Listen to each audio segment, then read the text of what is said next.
सारिका, जिस बात की ताल आप ठोक कर मंच से लगातार जनता को समझा रहे हैं, उसी पर सवाल उठा रहे हैं जयराम विप्लव।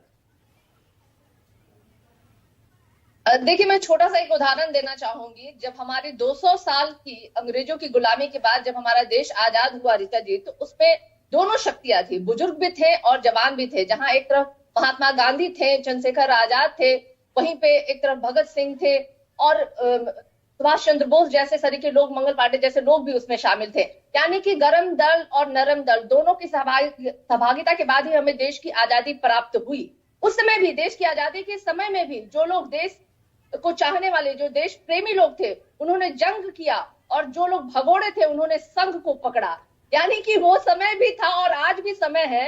अंग्रेजों के समय भी ताकत थी, कूटनीतिज्ञ थी, डिवाइड एंड रूल की पॉलिसी थी, पैसा था, बावजूद उसके ऊपर भारी पड़ा देश प्रेमी और देश को चाहने वाले लोग, क्रांतिकारी लोगों ने उनको देश छोड़ने के लिए मजबूर भी किया।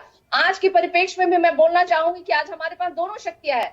जहां एक तरफ हमारे पास जहां एक गर्म दल और नरम दल दोनों का समावेश है, जहां एक तरफ तेजस्वी यादव है, राहुल गांधी हैं, अखिलेश यादव जैसे लोग हैं, वहीं हमारे पास आज ममता बनर्जी, लालू प्रसाद यादव, सोनिया गांधी, खड़गे जैसे लोग भी हैं, हमारे साथ शामिल है। तो देखिए, भारतीय जनता पार्टी जो है, लेकिन सारिका, आपकी पार्टी के विधायक तो आपके पास रुक नहीं रहे हैं। हर 2-3 दिन बाद तो आपके विधायक बीजेपी की ओर चले जाते हैं।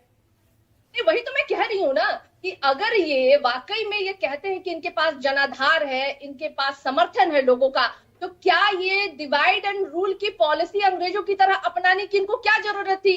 क्यों नहीं इन्होंने अपना शक्ति प्रदर्शन किया? क्यों आज भी अमित शाह जैसे लोग, नरेंद्र मोदी जी जैसे लोग जब बिहार में कोई रैलियां करते हैं तो गिने चुने लोग ही वहां उपस्थित होते हैं? उनमें भी गिने चुने लोग में कौन है भाई? चिड़िया, कबूतर, ऐसे लोग हैं जो उनकी रैलियों में जाते हैं। और हमारी रैलियों में देखिए, जन सैलाब उमड़ता है। नहीं, इसीलिए सारिका सवाल है ना, इसमें कोई शक नहीं, कल बहुत भीड़ थी, रैली नहीं वो रेला था। लेकिन ये भीड़ विधानसभा में तो ठीक है, लेकिन लोकसभा चुनाव में कहां चली जाती है ये भीड़? ये वोट बैंक में क्यों तब्दील नहीं हो पाता? नहीं, देखिए, इस बार की चुनाव ऐतिहासिक चुनाव होगी, और लोग अभी जो 2024 का चुनाव, वो देश की तख्त पलट के लिए होगी। यानी केंद्र में जो विराजमान सत्ता है उसे हटाने के लिए होगी। इसलिए मैंने इसका उदाहरण आपको देश की आजादी से जोड़ के कहा कि जब देश की आजादी के लिए लड़ाई लड़ी गई, तो जो देशभक्त लोग थे उन्होंने युद्ध का रास्ता यानी जंग का रास्ता अपनाया, और जो भगोड़े थे उन्होंने संघ को पकड़ा।